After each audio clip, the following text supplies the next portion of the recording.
Hello, welcome to Have a Go, and I'm Alan. Before we get rolling today though, I had learnt an important lesson about the bandsaw. That being, you do not use lubricants or cutting oil or things like that with the bandsaw. I just had to go through and clean the whole blade and clean the grease off, because all the built up grease on the bandsaw blade itself was causing it to slip off the wheels. So, wasn't fixing that fun. We're going to fit these clamp pads onto this compound slide. Before anyone says anything about that bandsaw, I actually looked in the manual and it specifically says do not put anything on the blade, keep it dry. So, my bad. Both of these are 6.35mm in.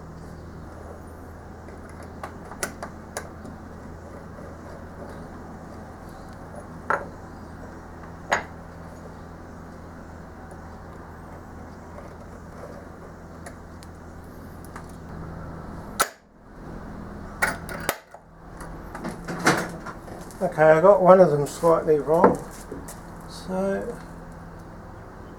old-fashioned way it is.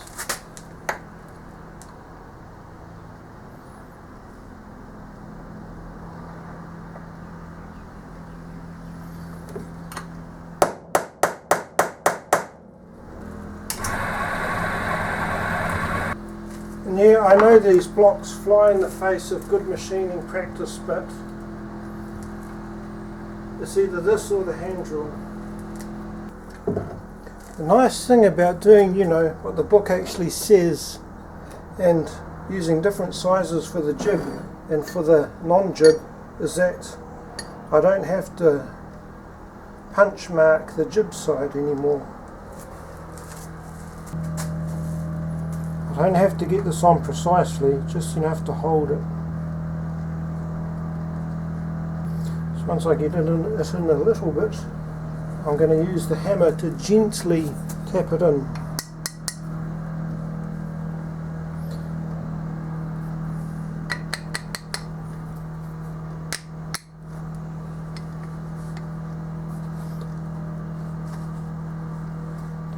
The goal there being not to wail on it until it gives up in submission, but just gently tap it into position.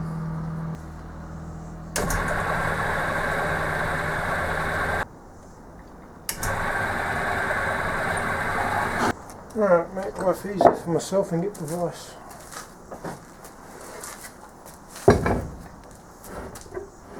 Get out the trusty little tap and die set. These are not blind holes, so I'm able to add some cutting fluid. I'm sure the top of the compound would look a lot nicer if they were blind holes. I just don't want to deal with it. I can always sort something out later on.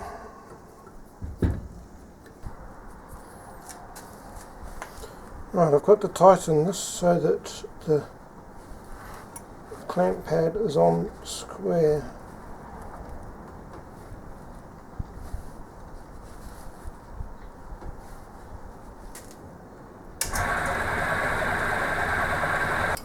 This is boring enough. I can now understand why Maker Size just mounted the tap in his cordless drill for his shaper videos.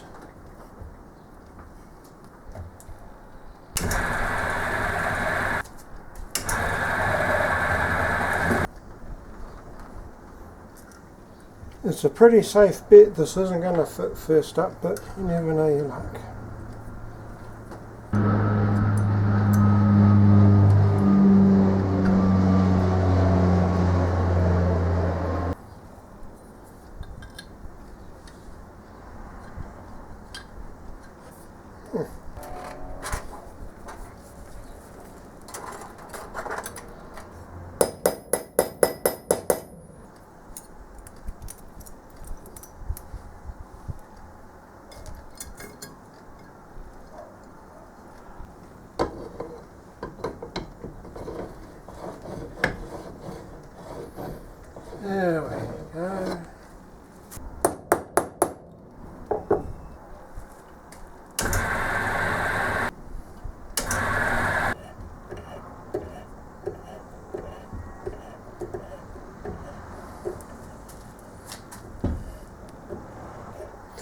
You may be wondering why I'm putting clamp bolts on all of the slides in the carriage.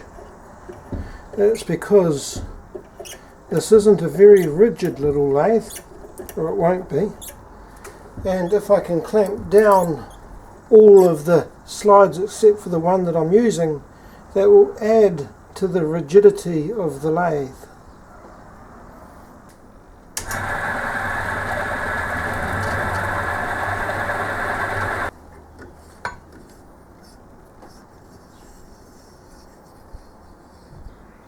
Oh, this is a chunk of split.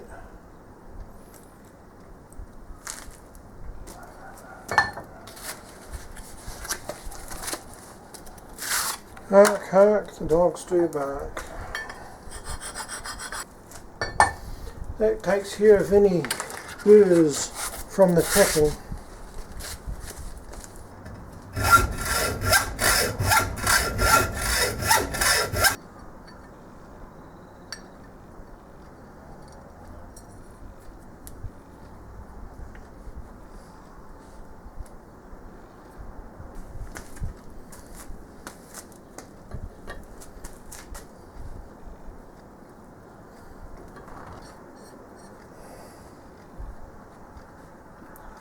There, Toolpost.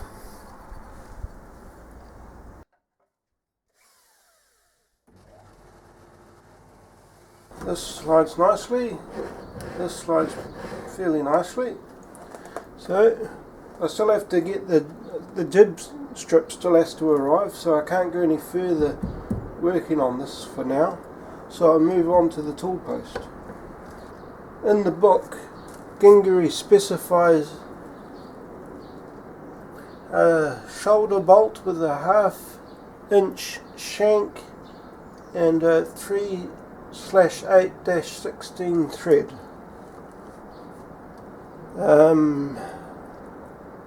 I think 3/8 is about 9.5 mil and 1/2 inch is 12.7 mil.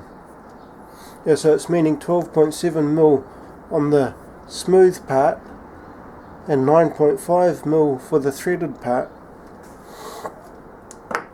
and that is a real bother to try and get, and yeah, for me anyway. So instead I just got a normal bolt, cut the ends off and went from there. However, this started life as a galvanized bolt. Notice the galvanized finish on the part that I haven't messed up, and I went about it completely wrong. The first thing I did was cut the head off, then I went to screw it into this. You know how it's screwing in nicely now? It did not screw in at all. It claimed it was an M12 thread, but it would not screw into an M12 hole. So I had to get the die from my super cheap tap and die set and try to tidy up the threads. I don't know how well you can see that. The threads by the shoulder part are pretty rough, while the ones down at the other end have been cut with the die.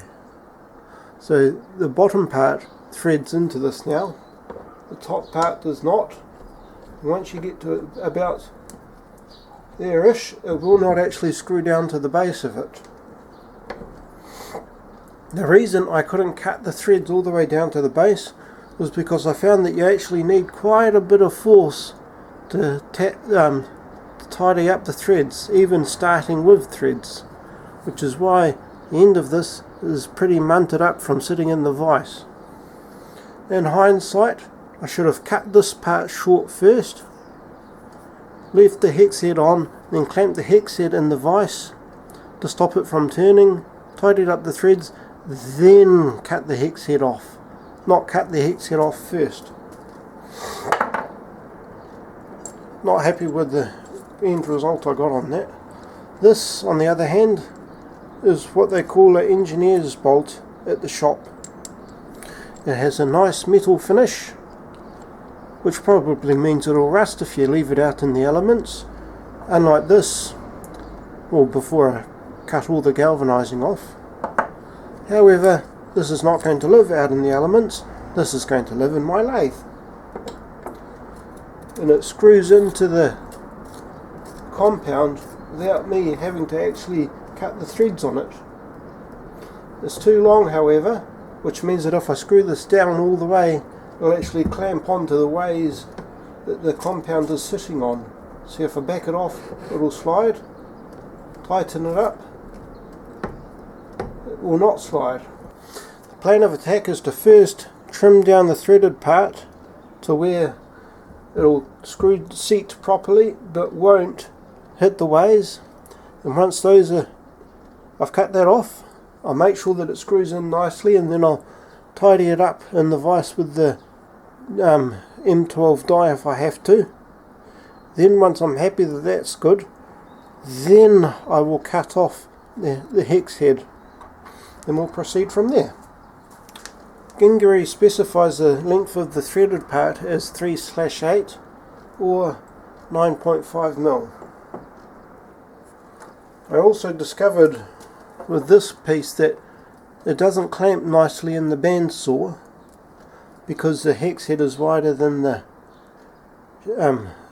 bolt itself, obviously, and that means it'll skew a bit, and that combined with the threading also being on a slant means that it'll cause the blade to skew as well and then slip out of the rollers in the bandsaw,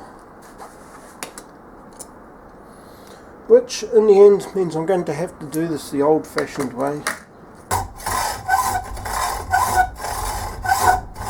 There's a bit of luck. The smooth part of the bolt is only a couple of millimeters off the right measurement. You'd almost think I plan ahead or something, rather than doing what I actually did, which was go to the hardware store and make a good guess. The reason I'm using these wooden blocks, by the way, is to try and protect the threads on the bolt. It does make putting it in the vise a bit of a task though.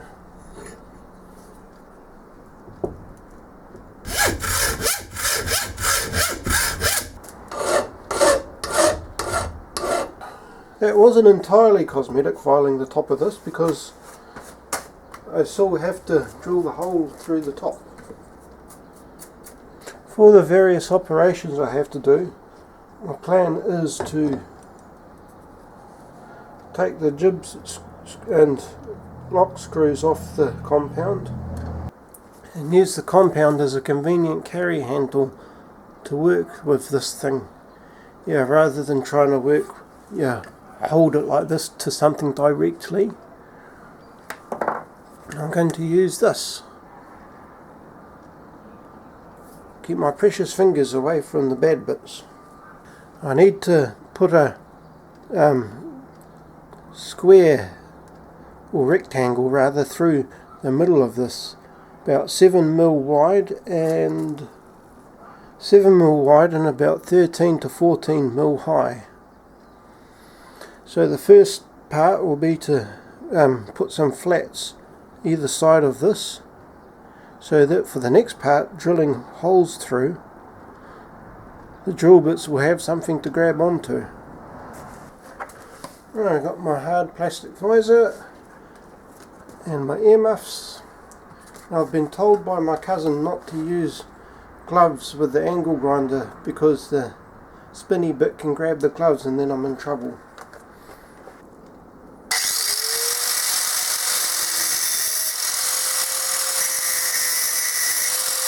That looks really rough.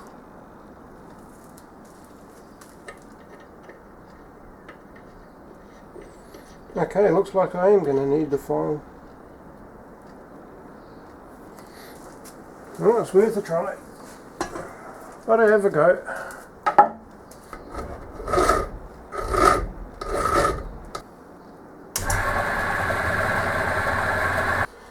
Once this is all mounted up in the lathe, the tooling itself will go through the rectangular hole that I still have to file in there. And I have a pre-ground set of lathe tooling on the basis that I don't want to learn grinding and cutting at the same time. I have to file away those holes until it's a rectangular slot that this can fit through. As you can see, it currently doesn't.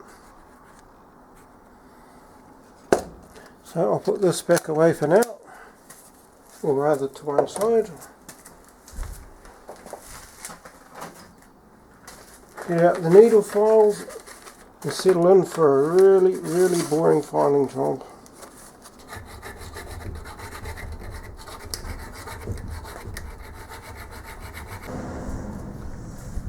Right, picked up a new set of needle files. Old ones are super cheapies. New ones, diamond files. Handles are a lot nicer too. So I've been spending some quality time going with the diamond files and cutting tool now fits.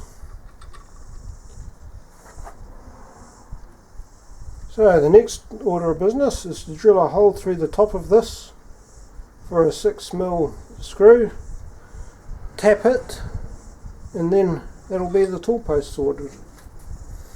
So I'll put the cutting tool away for now that I know that that's the right width. Lord knows where the nails for this went to, but while I was at the tool shed, and that's the name of the shop, believe it or not, got a new drill press vise, bigger than the old one.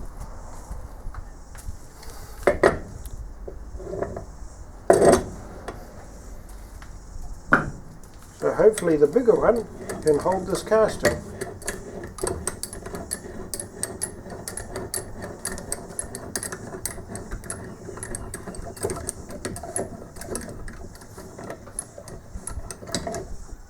Okay, it holds it just.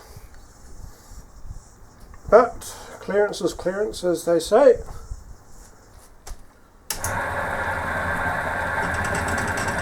Okay, the bottom of this vise is hilariously non-flat.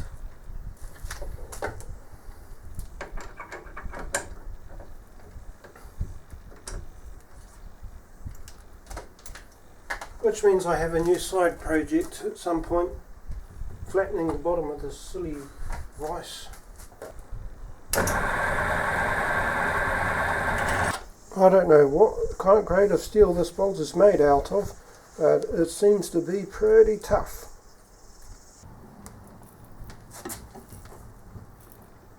Okay, this is getting quite hard.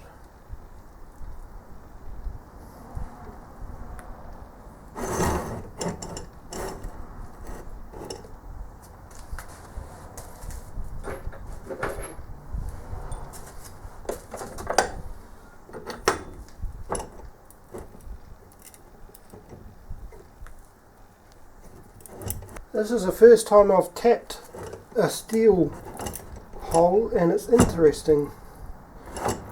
When I turn the tap back, I can actually hear the chips break inside the hole. I was rather generous with the cutting oil for that, so it's quite a bit of it to clean out. I don't think I got all of it. The way this works, the cutting tool goes through there, and this bolt screws on top and goes down, down, down, down, down, and that's how the cutting tool mounts. Now, in order to raise the cutting tool, you undo the screw here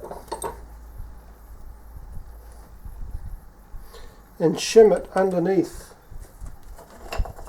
Well, not with blocks of wood in practice obviously, but you'll stack shims underneath, or washers for preference, and do this up so it's nice and tight, and that's how it'll work. I'll do it up to just what that base is at the moment. Yeah, that should give you a pretty good idea. So that'll hold the cutting tool. There'll be a stack of washers underneath just to make sure that it doesn't twist or turn. Yeah. Wheel it along the bed, in and out. Yeah, with the lathe tool cutting the turning work. And that moving, yeah, side to side like I showed. And this able to go in and out to do taper cuts. So it's all starting to come together. Put this away so that it doesn't get damaged. So that's how the compound slide works. Oh. That bolt was a pig of a thing to work. You also got to see the new drill press vise, bigger than the old one. So the next order of business will be the lead screw, and this will be what provides the force to move the carriage back and forth. This will rotate, and the nut on there will be latched onto this, and as this rotates the nut will move along and drag the carriage with it. So I need to cast some bearing blocks for that. The bearing blocks will mount there and there to hold the lead screw, hence these journals, and yeah, we'll work from there. Well, I think that getting the compound slide and the tool post sorted is enough for today. Thank you for watching and have a nice day.